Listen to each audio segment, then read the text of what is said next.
itu dapat mengerjakan pekerjaannya sepanjang hari walaupun bagaimana sulitnya pekerjaan itu. Ini pendapat nak mengatakan bahawa itulah kehidupan. Setiap orang mampu melakukan pekerjaannya hari ini sampai selesai walau bagaimana susah sekalipun. Ini satu ungkapan untuk bagi tahu kita bahawa apa kita kata, tidak ada ruang untuk buang masa. Siapa yang mampu untuk melaksanakannya, pekerjaan sepanjang hari, sesulit mana pun, maka itu dinamakan kehidupan. Itu dinamakan kehidupan. Kalau tak boleh, kalau sikit buat letih, sikit tangguh. Bila banyak berhenti, maknanya apa? Kita sedang membuang waktu. Okey? Jadi kalau kita kata walaupun kehidupan, yang namanya kehidupan itu sehari, tetapi pastikan sehari itu sehari yang paling bermanfaat. Orang yang bergantung pada saya akan, kalau saya begini, saya akan itu. Kalau saya ada duit, saya akan ini. Kalau saya dah pencen, saya akan buat ini. Kalau saya dah berhenti kerja, tak ada lagi. Saya akan ni banyak buang masa. Okey, jangan banyak buang masa hanya merancang akan. Tak ada faedahnya, akan buang masa. Maka kalau bijak pandai kata begitu. Sebab itu kita kata dalam surah Al-Hijr ayat 3, Allah mengatakan, biarkanlah mereka di dunia ini. Ini orang yang nak lalai-lalai. Makan dan bersenang-senang. Okay? Dan dilalaikan oleh angan-angan kosong. Ini Allah kata ni. Maka kelak mereka akan mengetahui akibat perbuatan mereka. Ini surah Al-Hijr ayat 3. Ini nak bagi tahu kita bahawa tidak ada masa yang boleh dibuang santai-santai tanpa menghasilkan apa-apa. Maka sekali lagi kita ingatkan bahawa kita kata jangan terlalu lama untuk berfikir. Kalau mengikut seorang bijak pandai, Dr. Richard Cabot namanya, dalam bukunya yang bertajuk How Human Life, macam mana manusia ni hidup. Okey, menurut beliau, dia kata dia seorang doktor. Dia seorang doktor yang sudah terlalu banyak merawat orang-orang yang menderita sakit emosi, ataupun kita kata di sini mengubati orang-orang yang menderita penyakit lumpuh jiwa. Kita kata ada lumpuh kaki, ada lumpuh tangan, ada stroke. Tetapi dia kata, dia guna istilah apa? Dia terlalu banyak merawat orang-orang yang lumpuh jiwanya. Jiwanya hilang semangat, jiwanya dah tak suka hidup, jiwanya kecewa, jiwanya putus asa. Itu kita kata lumpuh jiwa. Kalau lumpuh tangan tapi jiwa, lumpuh kaki tapi jiwanya hidup, insya-Allah. Kalau dia tak kaya di dunia tapi dia tetap kaya di akhirat. Kita seorang ulama yang Allah jadikan kaki tangannya kudung, matanya buta, akhirnya dia dibuatkan sebuah kemah di padang pasir, tetapi tidak ada yang diucapkan dari mulutnya selain syukur yang maha suci Allah. Ya Allah, aku panjatkan kesyukuran kamu menciptakan aku yang masih punya mulut untuk bercakap. Aku masih punya mulut untuk berkata-kata. Matanya buta, dua tangannya buntung, dua tangan dan kakinya kudung. Didudukkan di dalam kemah di padang pasir dan dijaga oleh seorang anaknya. Izin Allah, ada seorang penggembara ataupun seorang ulama lain datang singgah di situ. Bila dia melihat orang ini buta, dua tangannya tak ada, kakinya pun tak ada, tapi syukurnya ada 4 lori. Tidak berhenti-henti, tidak pernah putus dari bibirnya ungkapan syukur itu. Kemudian dia dijaga oleh anaknya. Maka pada satu hari ketika penggembara ini datang, dilihatnya orang tua ini sendirian sahaja. Maka ditanya, siapa yang mengurus kamu? Saya diizinkan oleh Allah untuk punya seorang anak. Tapi hari ini anak saya sudah 3 hari tidak kembali. Selalunya dia keluar mencari makan dan bawa balik makanan untuk saya.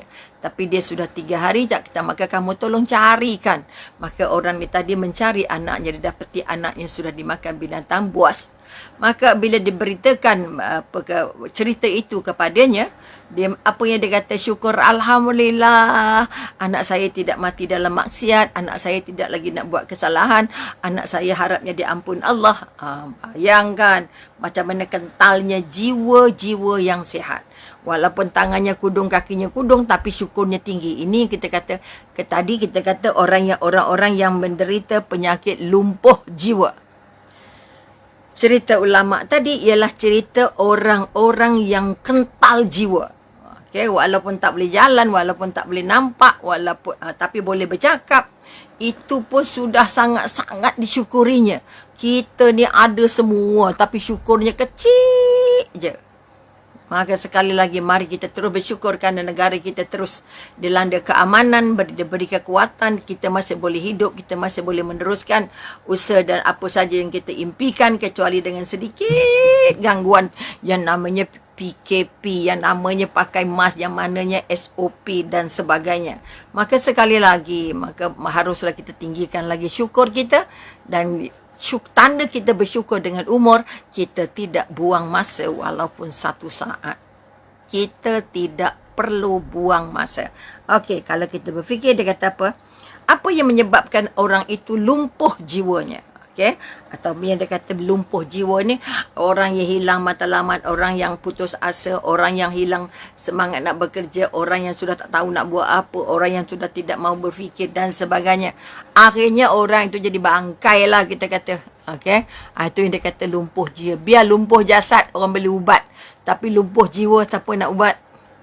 Okey, ini kekuatan yang kita nak angkat. Maka sekali lagi, jangan terlalu lama berfikir, kerana berfikir terlalu lama boleh menyebabkan kamu mendapat penyakit lumpuh jiwa. Nak senyum tidak, tak senyum tidak lah. Nak bercakap salah, tak cakap salah. Orang lumpuh jiwa maknanya hilang semangat untuk terus hidup. Apa yang menjadi punca, kenapa mengikut doktor ni, Richard Cabot ini, dia mengatakan mengapa berlakunya lumpuh jiwa ini. Pertama, dia katakan orang yang banyak hidup dalam ragu-ragu. Keraguan. Ragu-ragu. Jadi kita nak buat ke tak buat, boleh ke tak boleh. Nak pergi ke tak pergi. Nak berniaga ke tak, tak tahulah jadi ke tidak, boleh ke tidak. Jangan ada penyakit ini dalam hati, dalam jiwa kita. Kalau kita terlalu banyak ragu-ragu, betul ke suami aku ni jujur? Betul ke isteri aku ni jujur? Jangan diragui. Kerana itu adalah racun untuk menyebabkan lumpuh jiwa. Kalau lumpuh jasad, kita boleh pergi terapi. Tapi kalau lumpuh jiwa, terapinya susah nak dilakukan sebab tak nampak. Maka pertama, ragu-ragu. Jauh daripada pemikiran ragu-ragu. Sebab itu kalau nak tahu, kaji, selidik, siasat supaya dapat bukti, maka kita tidak ragu-ragu. Maka Al-Quran adalah fakta yang tidak boleh diragukan. Walaupun kadang-kadang tak masuk akal, kita kata, tapi tidak boleh diragukan. Isra' Mi'raj, penyakit atau kita kata kisah yang sekali imbas tidak boleh masuk akal. Okey, tapi Allah kata, aku yang menjalankan hamba-Ku. Okey, Maha Suci Allah yang menjalankan hamba-Ku dari Masjidil Haram ke Masjidil Aqsa.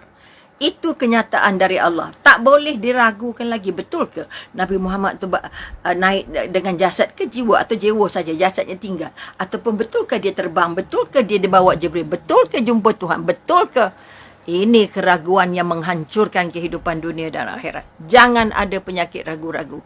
Tak tahu cari sebab fakta dan sebagainya supaya hilang keraguan. Betul ke makanan ini halal? Cari dalam YouTube ke dalam mana-mana. Betul ke apa kita kata ubat ini bagus? Cari testimoninya dan sebagainya. Betul ke perkhidmatan orang ini bagus? Cari testimoni orang-orang yang sedang menerima perkhidmatannya. Sebab itu melihat apa yang diberi oleh testimoni itu sangat penting sebagai usaha menghilangkan keraguan. Okey, kalau ragu-ragu jangan buat. Okey, kerana dia akan menyulitkan. Maka satu daripada sebab kenapa lumpuh jiwa tadi, kerana ragu-ragu. Kedua, kerana apa? Rasa takut yang sangat tinggi. Kalau pergi nanti takut orang kata apa. Kalau buat nanti takut tak sedap. Kalau jahit takut tak nampak cantik. Kalau beli takut mahal pula. Kalau takut saja. Kalau cakap takut salah pula. Kalau tegur takut dia marah pula. Kalau. Kerana terlalu banyak takut. Saya kalau nak pakai macam ni nampak cantik sangat, nanti orang kata pula alah, kalau pakai cantik nanti orang kata begitu, kalau tak pakai cantik nanti orang kata begini. Artinya orang yang selalu dalam keadaan rasa takut dikata orang, takut dikata itu dan dikata ini, tapi takut yang tidak takut dengan Tuhan. Kalau kita kata takut Allah kata, itu cantik, itu hebat. itu bahagia. Tapi kalau takut kerana disebabkan manusia, maka takut itu akan buang masa.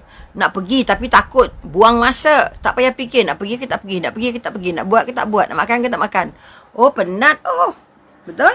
Maka sekali lagi itu yang kedua. Yang ketiga kita kata apa? Apa menyebabkan dia lumpuh jiwa? Kalau tak sempat hari ni, kita sambung besok insyaAllah. Tapi Umi cuba juga habiskan tajuknya. Tak suka sambung-sambung kalau boleh. Okey. Maka kita kata orang yang kita katakan lumpuh jiwa tadi, orang yang apa tadi kata? Ketidakpastian yang sangat tinggi. Tidak pasti. Jadi kalau kata tadi ragu-ragu, ketidakpastian ini lebih serius. Tidak pasti ini lebih serius. Okey, ketidakpastian.